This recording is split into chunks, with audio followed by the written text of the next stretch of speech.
grit, chaos, pure survival. That's how the legend of Tombstone was born. Today it stands tall as one of the greatest westerns of all time, but behind the scenes, it was barely held together by spit, sweat, and sheer willpower. What audiences didn't see was the breakdown of an entire production. The internal power struggles, the backdoor Hollywood sabotage, and a lead actor who quietly stepped in to save the film from crumbling into obscurity. This is the untold, astonishing story of how Tombstone clawed its way out of disaster and into history. Before a single frame was shot, Tombstone was already in trouble.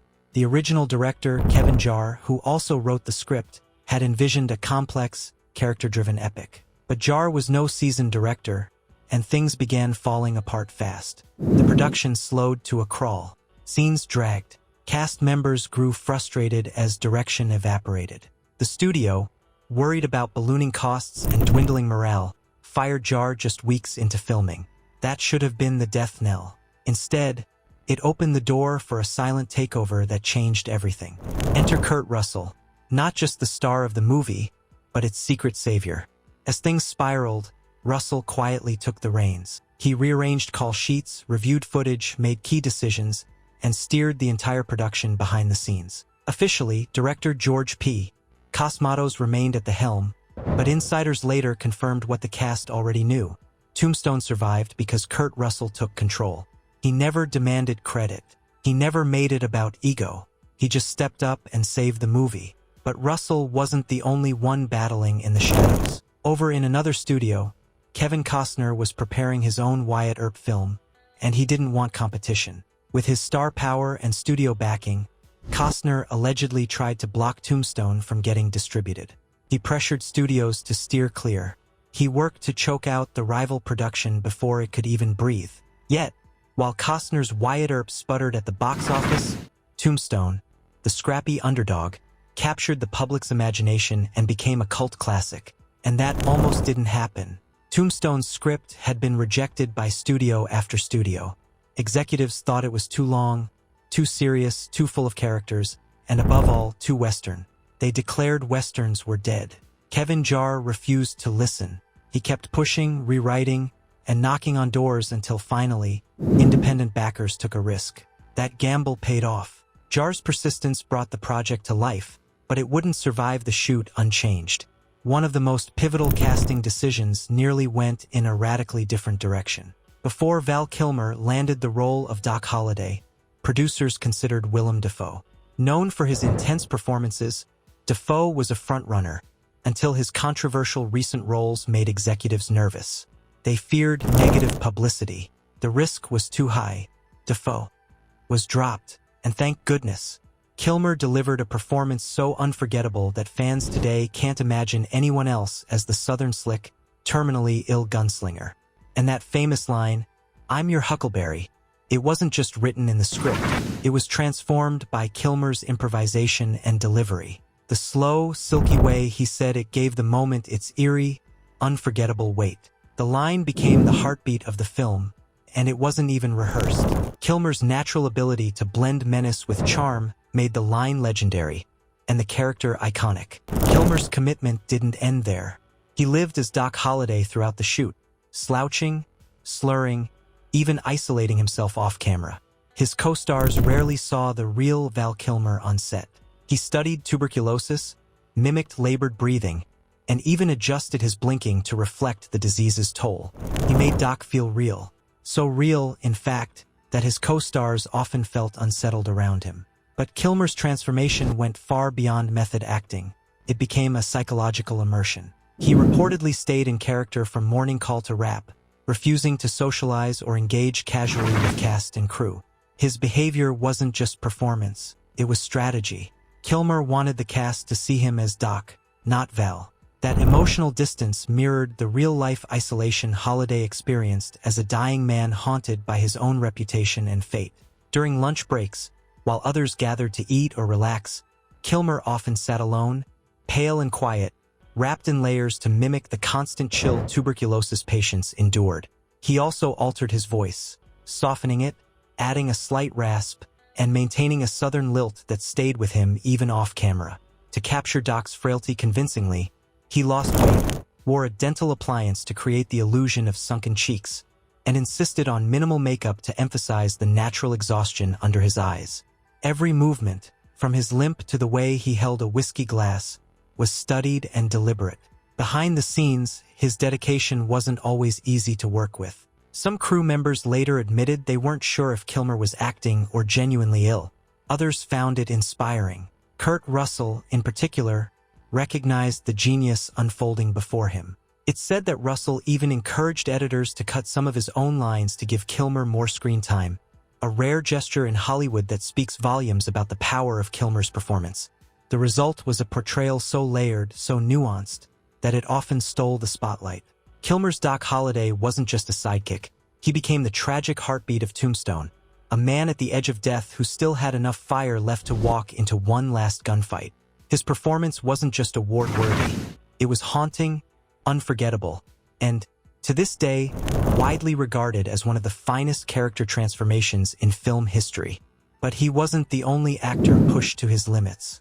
Michael Biehn, who played Barely Standing, that authenticity helped make it one of the most chilling duels in Western film. Even Kurt Russell's position wasn't secure. Early on, executives doubted whether he could carry a big Western. They pushed for bigger names. Even after casting him, the studio questioned his mustache, his delivery, his look. But Russell didn't cave. He leaned into a grounded, more human Wyatt Earp, one not defined by stoic heroism, but by inner struggle and restraint. The result? A performance that became the soul of the film. Not everyone appreciated the Hollywood version of Tombstone's history, though. Locals in the real Tombstone, Arizona weren't thrilled. Historians protested the script's inaccuracies. Some residents tried to shut down filming. Scenes were relocated. Letters were sent. Hollywood was told, "This isn't your playground." But the production pushed forward, walking a fine line between storytelling and history. Even within the cast, there were battles. Sam Elliott, originally drawn to the nuanced portrayal of Virgil Earp, saw his character shrinking in rewrites. He considered quitting. It was only after meeting with producers, who agreed to restore some of the role's weight, that Elliott stayed. His performance gave the movie an emotional anchor, his quiet authority balancing the surrounding chaos. Dana Delaney, too, had to fight for her role. Producers wanted a more traditionally glamorous actress for Josephine Marcus. But Delaney saw Josephine differently, not as a passive love interest, but as a bold, outspoken woman.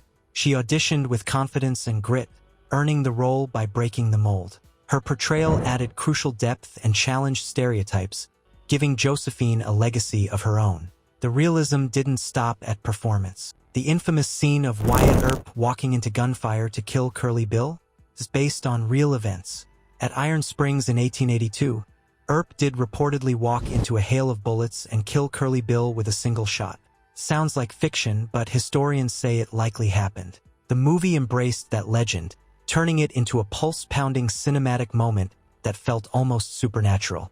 And then there were the costumes, authentic to the last thread. Every actor wore heavy 1880s style wool suits in blistering heat. Most grew real mustaches. No fake beards. No shortcuts. Val Kilmer joked it was the most method acting he ever did, pretending to be sick while actually suffering under the scorching Arizona sun. But not all realism made the final cut. Several scenes that painted Wyatt Earp in a darker light, ruthless, revenge-driven, were removed to make him more sympathetic. Some fans believe this original, more conflicted version would have made for a deeper film. The studio chose mainstream appeal. Still, shadows of the complex Earp linger beneath Russell's performance. Test audiences also reshaped the ending. Originally, the film closed with Wyatt Earp walking off alone, bleak and unresolved. But viewers wanted closure. So, filmmakers added scenes of Wyatt visiting Doc on his deathbed and eventually finding peace in his future. That bittersweet shift made the ending resonate with audiences and gave Tombstone its emotional heartbeat. Even filming the shootout at the OK Corral was a battle. What looked like a few minutes of chaos on screen took 4 grueling days to shoot. The actors performed countless takes in dust, sweat, and fire. Every shot was choreographed with practical effects, real blank-firing guns, and intense stunt work. It was physically draining, but the result is considered one of the greatest shootouts ever captured on film. What made it so iconic wasn't just the visual spectacle. It was the emotional buildup and obsessive attention to historical detail. The real-life gunfight in Tombstone, Arizona, lasted only 30 seconds and involved fewer than 30 shots fired. But in those few seconds, the dynamics between law and chaos, family and loyalty, and justice and revenge were forever burned into the American psyche. The filmmakers understood this and built the scene not just for action but for character. Every movement, every glance between the Earp brothers and the cowboys told a story of tension and inevitability. Kurt Russell, Sam Elliott, and Bill Paxton trained extensively with firearms to ensure authenticity. They practiced fast draws, firing techniques, and period-correct stances to reflect how real lawmen of the 1880s would have handled their weapons. Stunt coordinators mapped out the choreography like a ballet, down to the split-second reactions of dust kicking up, a hat flying off, or a body hitting the ground. To achieve the immersive, disorienting feel of gunfire erupting in close quarters, the sound design team used layered audio, combining sharp cracks of blanks, echoes off wooden buildings, and the chaotic shouts of townspeople running for cover. Every gunshot felt like a thunderclap, adding to the sense of visceral danger. Val Kilmer's Doc Holliday, who joins the fight with eerie calm, delivered a performance during the gunfight that radiated confidence and inevitability. His line, "I have 2 guns, one for each of ya," added a moment of grim humor just before the violence erupted, and it became another unforgettable quote. Despite the long days and brutal heat, the cast and crew pushed through. By the final take, they were exhausted, sunburned, and sore, but they had something special. That 4-day shoot became a masterclass in how to turn history into high-stakes cinema. Today, the OK Corral scene isn't just remembered, it's studied, quoted, and revered as a benchmark for all modern westerns that followed. And still, the post-production chaos loomed. The editing room was in disarray. Scenes shot by different directors clashed in tone. Early cuts made no sense. Producers brought in multiple editors, trimmed storylines, and reworked the structure again and again until the final version clicked. The seamless, tight pacing fans. Remember, that was built from chaos. Kurt Russell once again showed his selflessness in the edit room. He cut some of his own lines to make more space for Kilmer's Doc Holliday. He knew Kilmer's performance was transcendent, and prioritized the movie over his own screen time. That humility elevated Tombstone from good to great. Meanwhile, behind all this, the rivalry with Kevin Costner's Wyatt Earp continued.